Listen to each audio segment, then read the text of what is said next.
कभी सोचा है कि क्यों कुछ चीजें अपने आप कंपन करने लगती हैं जब उनके पास कोई और भी कंपन कर रहा होता है? क्यों कुछ फ्रीक्वेंसीज दूसरों से ज्यादा असर डालती हैं? और क्या ये ब्रह्मांड के भीतर कोई छुपा हुआ संगीत है? आज हम बात करेंगे रेजोनेंस की, एक ऐसा फिनोमिनन जो सिर्फ मशीनों में नहीं बल्कि ब्रह्मांड की गहराई तक फैला हुआ है। रेजोनेंस क्या होता है उसको समझने से पहले हम उसकी टर्म्स को समझेंगे।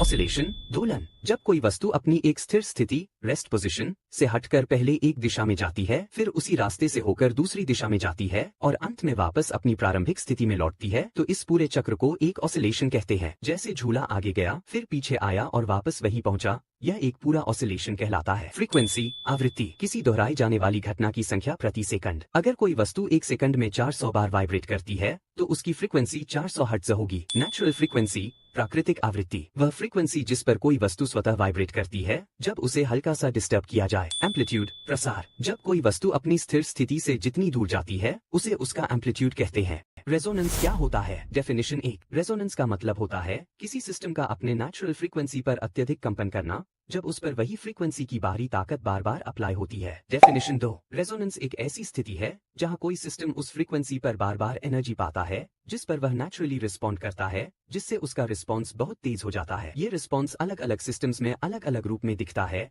कहीं वाइब्रेशन बढ़ता है, कहीं करंट, कहीं ऑर्बिटल मोशन। रेजोनेंस के कुछ real life examples. Tacoma Narrows bridge collapse. 1940 में एक सस्पेंशन ब्रिज बना टकोमा, यूएसए में। हवा चल रही थी एकदम स्टेडी स्पीड से, लेकिन वो हवा ब्रिज की नेचुरल फ्रीक्वेंसी से मैच कर गई, जिस वजह से पूरा ब्रिज हवा के साथ रेजोनेंस में आ गया और इतनी जोर से हिलने लगा कि वो कोलैप्स हो गया। यहाँ समझने वाली बात यह थी कि यहाँ कोई जोरदार तूफान नहीं था, सिर्फ स्टेडी वाइंड, लेकिन सही फ्रीक्वेंसी होने के कारण रेजोनेंस हुआ और स्ट्रक्चर टूट गया। Glass breaking by sound. एक ग्लास बहुत छोटे छोटे पार्टिकल्स से मिलकर बनी होती है। उस ग्लास के पार्टिकल्स की भी एक नेचुरल वाइब्रेशनल फ्रीक्वेंसी होती है। जब ग्लास को उसकी नेचुरल फ्रीक्वेंसी पर वाइब्रेशन या साउंड मिलती है तो ग्लास मॉलिक्यूल्स धीरे धीरे बढ़ती हुई एम्पलीट्यूड से वाइब्रेट करते हैं और अंत में मॉलिक्यूल्स के बीच के बॉन्ड्स टूट जाते हैं, जिससे ग्लास टूट जाता है। क्यों होता है ऐसा? क्योंकि साउंड वेव कंप्रेशंस और रेफैक्शंस भेजती हैं और अगर वो ग्लास की नेचुरल फ्रीक्वेंसी से मैच हो जाएं तो डिस्ट्रक्टिव रेजोनेंस हो सकता है। Guitar strings, sympathetic resonance. अगर आप एक गिटार स्ट्रिंग को बजाते हैं तो वही फ्रीक्वेंसी अगर दूसरी स्ट्रिंग की नेचुरल फ्रीक्वेंसी से मेल खाए तो वह भी बिना छुए वाइब्रेट करने लगती है। इससे साबित होता है कि रेजोनेंस एनर्जी को बिना डायरेक्ट टच के भी एक जगह से दूसरी जगह ट्रांसफर कर सकता है। अब बड़ा सवाल, क्या रेजोनेंस सिर्फ एक मैकेनिकल फिजिकल प्रोसेस है या फिर ये नेचर की किसी हिडन हार्मनी का संकेत है? रेजोनेंस सिर्फ विज्ञान नहीं है, ये लैंग्वेज ऑफ द यूनिवर्स है। करंट, ग्रेविटी, फोटॉन्स, सब में रेजोनेंस हो सकता है, इसलिए यह एक यूनिवर्सल फेनोमेनन बन जाता है। जैसा कि निकोला टेस्ला ने कहा था, if you want to find the secrets of the universe,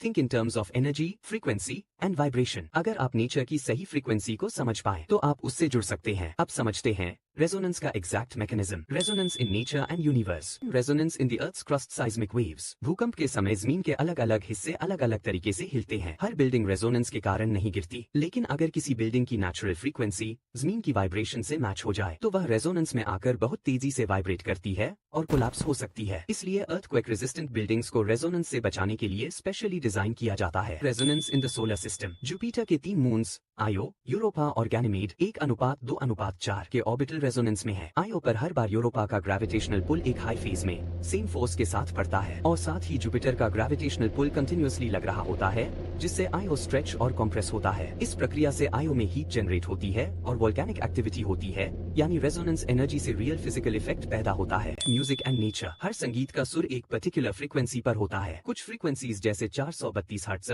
528 hertz को नेचुरल रेजोनेंस फ्रीक्वेंसीज माना जाता है, जो शरीर और मन को शांत करती है। बीस, बर्ड्स, व्हेल्स, सभी जीव जंतु कम्युनिकेशन के लिए स्पेसिफिक रेजोनेटिंग फ्रीक्वेंसीज का प्रयोग करते हैं। Resonance in consciousness, scientific spiritual view का ब्रेन वेव्स रेजोनेंस। मानव मस्तिष्क अलग अलग फ्रीक्वेंसी पर काम करता है, जैसे delta, theta, alpha, beta, gamma waves. जब कोई बाहरी साउंड, थॉट या चांट इन ब्रेन वेव्स से मैच करता है तो मस्तिष्क उसी फ्रीक्वेंसी में रेसोनेट करने लगता है। इसीलिए कुछ म्यूजिक या मंत्रास इंस्टेंट असर डालते हैं, क्योंकि वो ब्रेन को अपनी फ्रीक्वेंसी में खींच लेते हैं। Thought resonance, collective consciousness. कुछ वैज्ञानिकों और दार्शनिकों का मानना है कि थॉट्स भी वेव्स होती हैं। जब बहुत से लोग एक जैसे थॉट्स सोचते हैं तो वो कलेक्टिव रेजोनेंस पैदा करते हैं। सत्संग, कंसर्ट या ग्रुप मेडिटेशन में हम शांत हो जाते हैं क्योंकि हम उस कलेक्टिव फ्रीक्वेंसी से रेसोनेट करते हैं। Spiritual resonance, resonating with the universe. प्राचीन शास्त्रों और संतों के अनुसार जब व्यक्ति की चेतना इतनी शांत हो जाती है कि यूनिवर्सल फ्रीक्वेंसी से अलाइन हो जाए तो उसे परम सत्य की अनुभूति होती है। जैसे ट्यूनिंग फोक को सही फ्रीक्वेंसी मिले तो वो वाइब्रेट करता है, वैसे ही आत्मा को जब सत्य की फ्रीक्वेंसी मिलती है